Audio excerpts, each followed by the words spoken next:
What's up, everybody? Welcome back to the Minnesota Twins franchise on MLB The Show 18. Episode 95 begins with us approaching the All-Star break, currently one game back in the AL Central.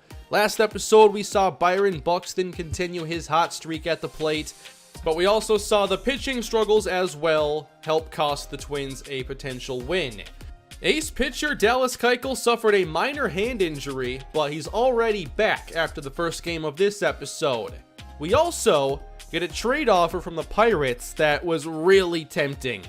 They wanted closer Raisel Iglesias, a player who's pretty important to us even in a down season, and they were willing to give up Ricky Garcia, an outfielder who's only 21, has good potential. He's a switch hitter, good contact, got power as well, good vision. This was such a hard trade to say no to. I just couldn't justify it with our outfield already being pretty good, and obviously our bullpen is already weak. We can't afford to give up Iglesias, even if he does have a 5.34 ERA and as many blown saves as he had last season. I think that Iglesias is still important to the team going forward. If anything were to drastically happen to this team, I'd revisit the trade. But right now, no deal, although I would have loved to get Garcia on this team. We do drop this game to Los Angeles 7-6, giving up 4 runs in the second inning. Taylor Motter had a 2-home run day, but Gary Tadano's struggles lead to a Twins loss. The next day, on Friday, the Twins win 11-3 over LA, and guess what happened? Another 2-home run day for Taylor Motter. This is almost impossible. He's not a power hitter. Back-to-back 2-home run days. Dallas Keuchel back in the game, gets the victory. So here's Taylor Motter, a player I've actively been talking about replacing going forward, and now he sets a career high in home runs with 8 before the All-Star break. The next day leads to some bad news. On the 4th of July, Johnny Sandoval fractures his foot, and that could be it for his season. He's going to miss 2 to 3 months. He was just called up not that long ago. The Twins do win in this game 3-2, a good outing from Maxwell Fowler. Iglesias gets the save. And that's going to put us at our final home game before the All-Star break, and that's the game we're going to focus on today. Another Yadier Alvarez start. The Twins a half game out of first place at the moment behind the White Sox, and with Johnny Sandoval sadly on the disabled list now for quite a while, we go down to AAA, and it's time for Eddie Rosario to come back up. Rosario has struggled throughout this series, having his average drop in each successive year. But now we have a need, and Eddie Rosario gets another chance. But that's not our only move we're making. Yunel Escobar in recent episodes hasn't been hitting well. He's only hitting .212 this season. It seems that maybe age has finally caught up with him. He is 37. He's had some outstanding years in this series. 2 years ago, he was our best contact hitter, but now we're sending him down to AAA as long as he passes through waivers. So we'll see if anybody claims him. And coming up to the majors, we've talked about this from the very beginning of the series, and it's time. Nick Gordon, welcome to the Major League roster. This is not his first trip, however. There was a year where he got called up in September. The game kind of does it automatically, so this is not his Major League debut today, but it's the 4th game of his career. As we continue against Los Angeles, it's a 4-game series. The Twins already took 2 of them, so we're trying to get the series win as Alvarez takes the mound. I've talked a lot about his improvements this year to being a top-of-the-rotation caliber pitcher, a 3.23 ERA, and one of the best strikeout pitchers in the conference. Opening against Colby Rasmus, he misses inside, and Alvarez ends up walking the first batter.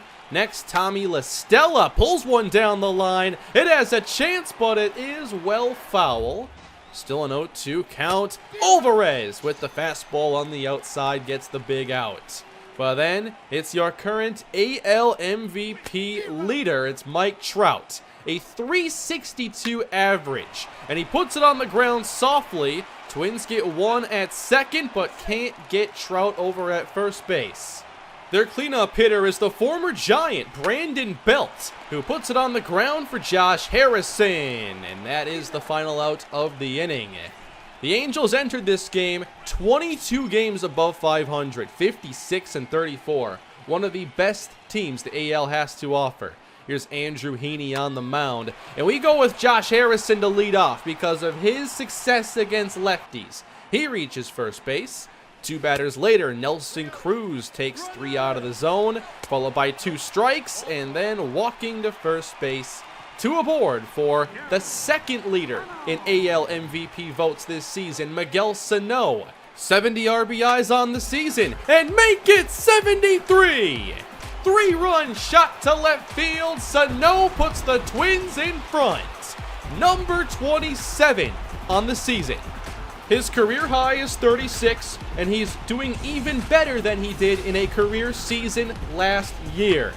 Sano is becoming the player the Twins always wanted him to be, and that's just in time for free agency after this year. 3-0 Minnesota. How about this drive to center field? Buxton tracks it down. Buxton and Sano were the players to build around at the beginning of this series, and we're seeing them at their best right now. That's Buxton tracking it down in deep center. And the very next batter, Calhoun, also going to make Buxton work to make this catch, but he does it with relative ease. Cameron Maybin into center. Buxton again, diving and coming up off the mark. He actually had enough speed to get there without the dive. I screwed that up. Could have been an amazing inning for Byron Buxton. It's a double for Maybin. And then it's Andrelton Simmons. 0-2, and the slider gets him looking. Not a pitch you want to be looking at. That ball should have been hammered. Buxton's glove has always been exceptional. His hitting now is getting better, although Heaney wins the first battle with the strikeout.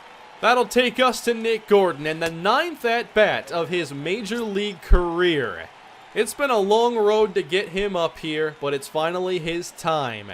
1-1 count in the air to center field. Gordon with a lazy flyout. Gordon's been the #1 prospect in our organization for quite some time. We'll go top 3 now, and this is hit well to right into the corner. This is off the bat of catcher Tony Sanchez. And check out Puig's arm. You don't want to test that. Colby Rasmus at the plate, and Alvarez paints the corner with the slider, leaving Rasmus in disbelief as he stares a hole into the home plate umpire. Not happy with this call, and the ump does his best to look away and just ignore it. Great pitch, though, by Alvarez. That was a good call. Next up, Tommy La Stella gets hit, and the Angels get 2 runners aboard for Mike Trout. You don't want to make a mistake before this guy gets to the plate. 361 average. 1-0 count. No call there on the fastball. Trout draws a 3-0 and takes a strike. The 3-1 is chopped foul, and the payoff from Alvarez drilled to right to Puig. Those are some of the toughest at-bats right there, and Alvarez gets it done. That brings up Brandon Belt, and he works another count full. Yet another payoff, and Alvarez misses low with the changeup, walking the bases loaded. And who's up next? It's Rougned Odor. I had not realized he was in the game and now a member of the Angels. 2 episodes ago. 4-2 game for Minnesota. Odor tied the game on this double to left field. The Rangers went on to win the game and then proceeded to deal Odor to the Angels, where again, he's here in target field.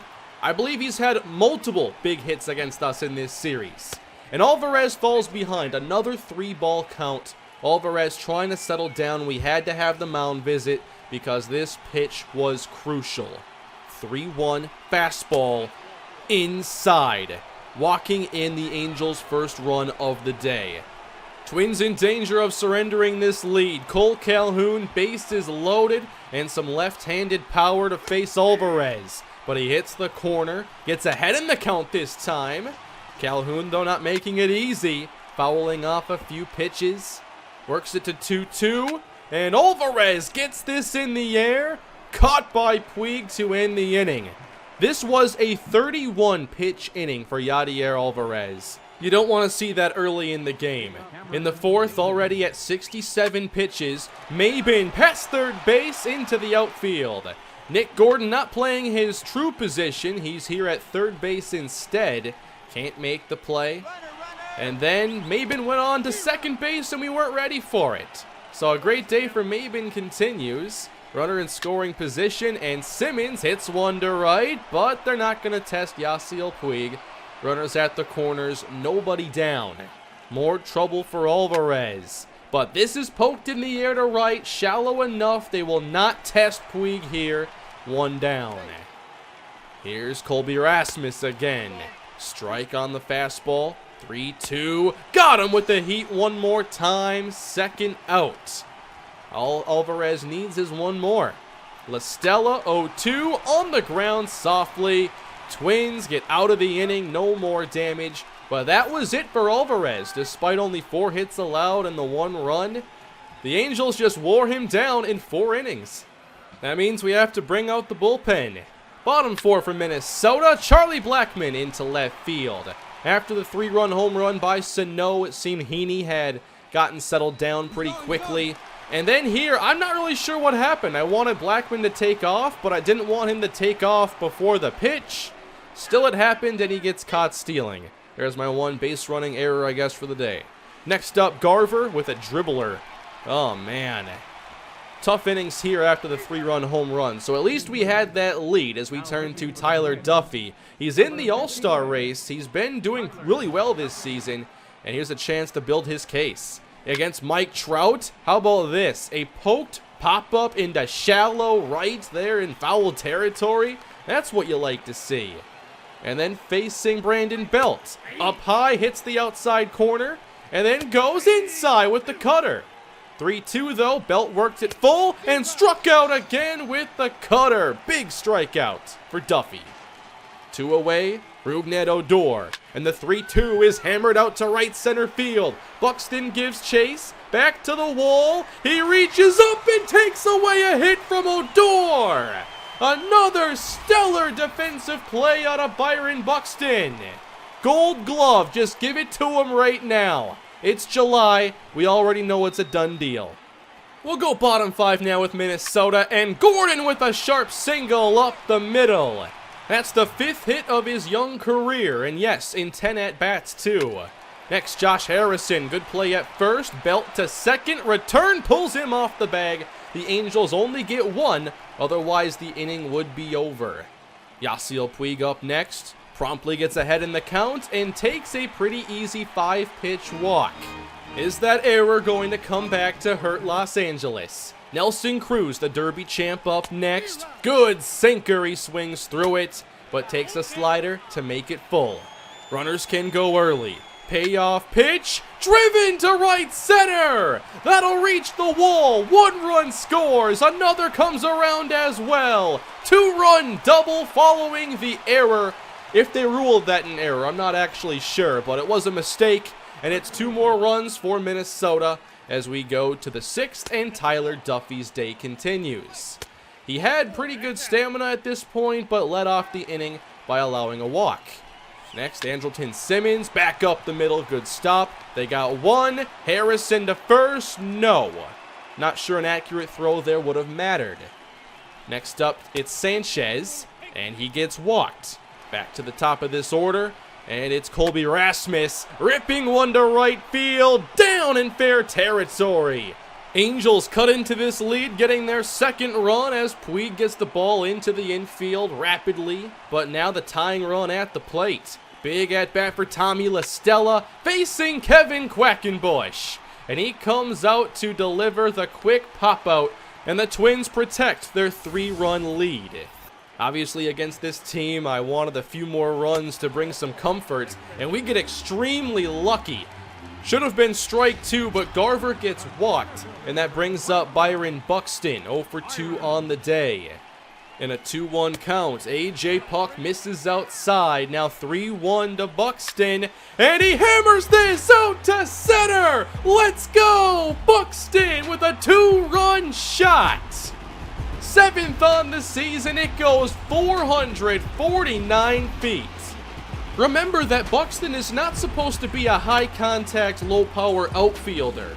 We're hoping to get a lot of this pop in the future, and this came off a lefty. Buxton does not hit lefties as well as he does righties. He has reverse splits, and he gets all of this one. The hot streak continues. 7-2 Twins. Gordon lined up the middle, but caught by Simmons. Good swing. We turn back to Quackenbush in the 7th, and Cameron Maben puts this in the air. Gordon trying to track it down near the tarp, and does so. Angels retired in the 7th. Bottom 7, Yasiel Puig at the plate. Another fastball that should have been a strike. There have been some calls the Angels have not had go their way, and that's followed by a single up the middle. 2 aboard now for Minnesota, and Puig gets over to third base. So he's 90 feet away for Miguel Sano. And he does his job. In the air out to left field, hit well enough, and Puig tags. Racing home, diving head first safely as the Twins get the sacrifice. Now an 8-2 lead. Top 8 for Minnesota, Jeremy Jefferson to the game. Here a tough play for Harrison, and he makes it look easy. What a play, and a fantastic throw. Still in the 8th inning, runner aboard, and this is slicing toward the corner in left field. And then some trouble by Charlie Blackmon that allows the runner on base to come all the way home. So an 8-3 game. In the 9th, we turn to Andres Valdez. I am going to be patient with him, but it has been a tough start to his major league career. This could help, though, a pop-up. Only he can't find it in that Minnesota sun. It's an E1. Next up, Cole Calhoun. There's a big strikeout for Valdez. He wastes little time with 3 pitches. 2 down, just 1 more to go. And this is dribbled up the middle. Valdez with the throw, and the Twins win the game, 8-3. Long balls from Sano and Buxton, and a pretty good day, I'd say, by the pitching staff against a good lineup. I wouldn't say they're great top to bottom, but they did get 10 hits. They walked a bunch as well, and we managed some very tough innings. The Angels easily could have been the team to get 8 runs in this game. The Twins make the most of their opportunities. I thought we did a really good job with runners on base, and I just am really happy with where this offense is at. Tyler Duffy had a good outing. He gets the victory, and next episode is going to be the one that actually takes us to the All-Star break. I'm going to sim the first 5 games and then play our last game before the actual break. But right now, we are in first place in the American League Central, although I expect this lead to be changing hands a lot unless somebody goes on a long winning or losing streak. Byron Buxton's having an outstanding stretch of play. It's great to see him have this hot streak and get the average into the 250 area. We didn't see Paul Goldschmidt today. Again, we just end up with episodes where his stamina is super low, so we haven't seen him in a couple videos. Dallas Keuchel is still in line to be one of the top pitchers to go to the All-Star game, and somehow Tyler Duffy is not getting the love. I don't know what he has to do. He got another victory today. His ERA is like a 2.4, but he might not be on the way to the All-Star game, sadly. Thanks for watching, though, everybody. Hope you enjoyed this episode. Again, please leave your feedback. I'm really enjoying the episodes lately. Great to see so many of you excited that there is more Twins on the channel. Please leave a like and comment below, as well as subscribe, and I'll see you again with more Twins franchise soon. Have a great day.